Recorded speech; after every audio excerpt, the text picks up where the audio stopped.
1970, the United States government passed a law specifically built to destroy one particular ladder, not by breaking a single rule on it, but by proving the ladder itself was the crime. By the end of this video, you will see how one single law reached every rung at once, boss to soldier, and why the very structure built to protect them ended up convicting all of them together. This is the ladder of New York's 5 families, the American Mafia at its height. Every rank had a rule, a percentage, and a blood oath that was supposed to make the whole structure untouchable.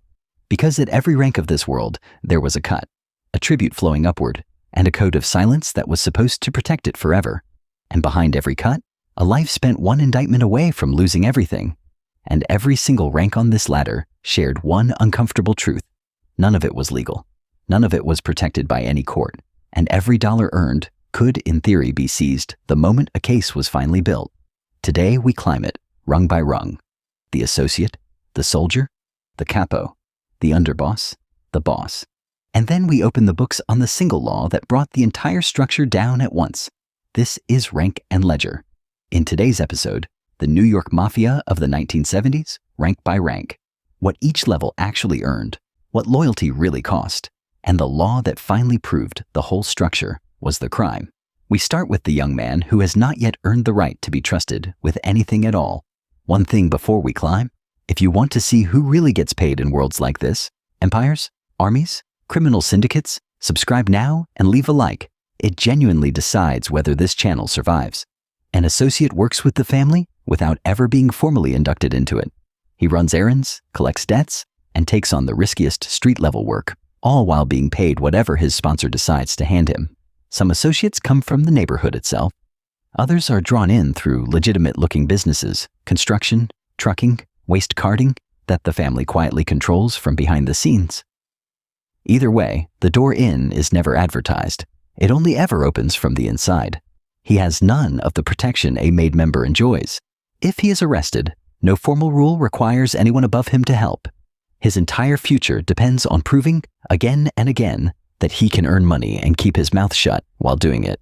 The only way up is to be noticed by a made man willing to vouch for him personally, a sponsor whose own reputation is now quietly staked on everything the associate does next. It can take years. Some men spend the better part of a decade as associates before ever being proposed for induction, and many are never proposed at all. Useful enough to keep around, never quite trusted enough to bring fully inside. Here is your first question, and answer it honestly in the comments below. If your only path upward depended entirely on proving your loyalty and your silence, with nothing formally promised in return, would you have taken that gamble? Tell me below. If he proves himself, everything changes at once. His risk, his pay, and his protection. If he proves himself, he is finally offered the one thing money alone could never buy him. A seat at the table, sealed in blood. Induction, becoming what the family calls a made man, involved a real ceremony.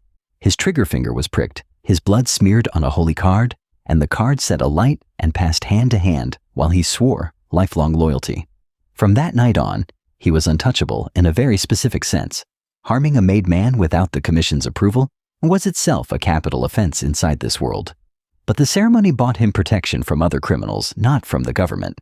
Membership was also, by unwritten rule, restricted to men of full Italian heritage on both sides of the family. A boundary that meant even a lifetime of loyal, profitable work could never earn some associates the induction ceremony itself, no matter how much money they brought in. As a soldier, his job was simple in principle. Earn money through whatever racket his crew ran, loan sharking, all gambling, extortion, labor rackets, and kick up a share to his captain. There was no fixed percentage. It varied by family, by captain, and by the racket itself. A soldier who ran a profitable numbers operation or a well-placed union local could quietly out-earn soldiers in other crews many times over, meaning two men holding the exact same rank who could live in entirely different financial worlds. Most soldiers, contrary to the myth, lived comfortably rather than lavishly. A modest house, a decent car, dinner at the right restaurants. The truly extravagant lifestyle belonged to a much smaller circle further up this ladder, and every soldier carried the same quiet arithmetic in the back of his mind. A good year, you meant a comfortable house and a paid-off car. A bad year, an informant in his own crew, or a rival family's grudge, could mean prison or worse, and there was no insurance policy that covered either. And above every soldier's income sat one absolute rule that mattered more than any percentage. Omerta, the code of silence. Talk to the police about anything, and the sentence was not prison. It was death. Here is your second question for the comments.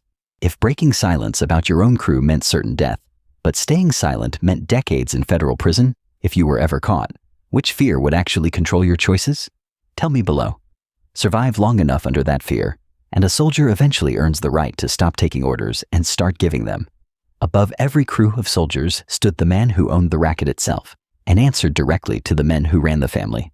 A capo ran an entire crew of soldiers and associates, taking a cut of every racket beneath him before passing his own tribute further up the chain. His wealth scaled directly with how many earners he commanded. A capo also carried a heavier legal exposure than any soldier beneath him. Prosecutors understood early that squeezing a mid-level capo, offering leniency in exchange for testimony, was often the fastest way to climb the ladder themselves, straight up toward the underboss and the boss. One rung above every capo sat the man whose job was to make sure that squeeze never worked. A successful capo lived visibly well. A fine home, good suits, respect on the street that no ordinary salary could buy. But every layer of that comfort was built on tribute collected from men who could, at any moment, be flipped by federal agents. One rung above the capos sat the family's second in command, the man who ran daily operations, so the boss himself rarely had to be seen anywhere near the actual crimes. The underboss managed every capo in the family, settled disputes between crews, and made sure tribute actually reached the boss in full.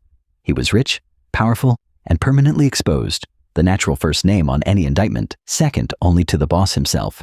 It was, in fact, an underboss turning informant that would later prove devastating to more than one family. The very rank built to protect the boss from exposure was, in the government's eyes, the single most valuable name on the entire chart.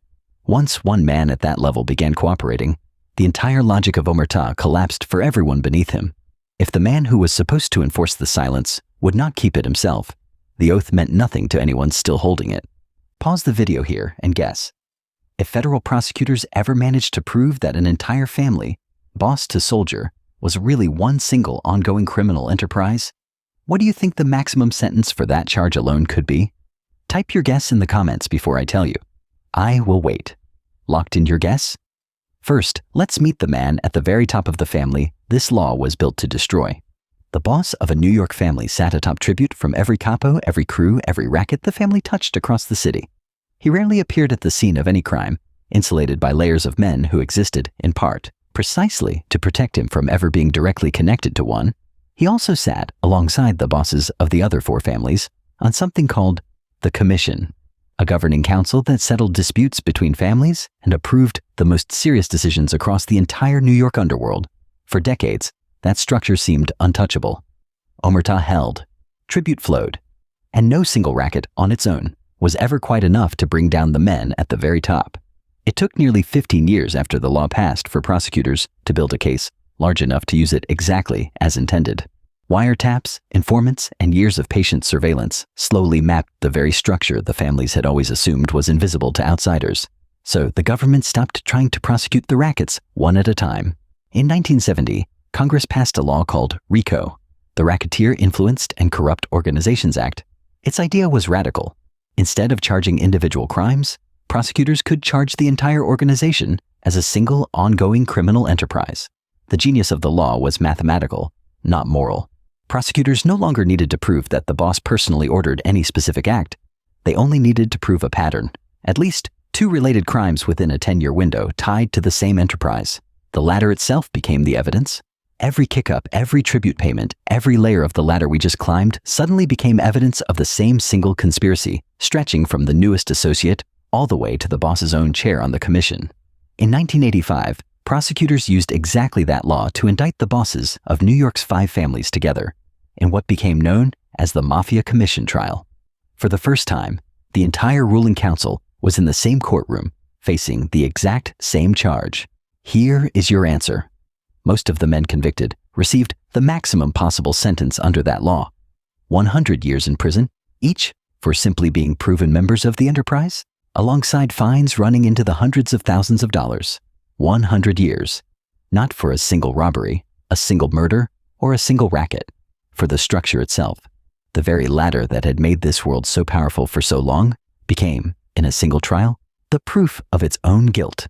So here is the final ledger of the New York Mafia.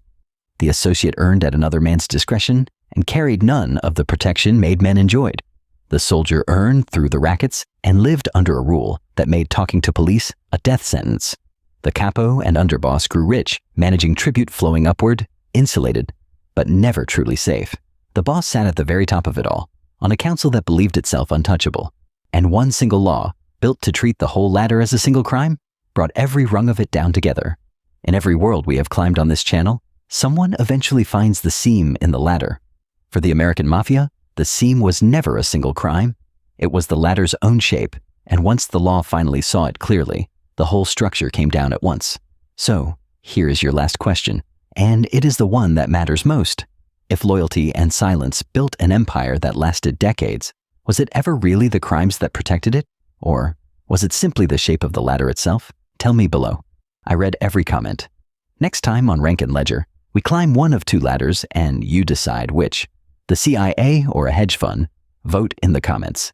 And if this story held you, do the two things that keep this channel climbing. Leave a like and subscribe. The ladder continues.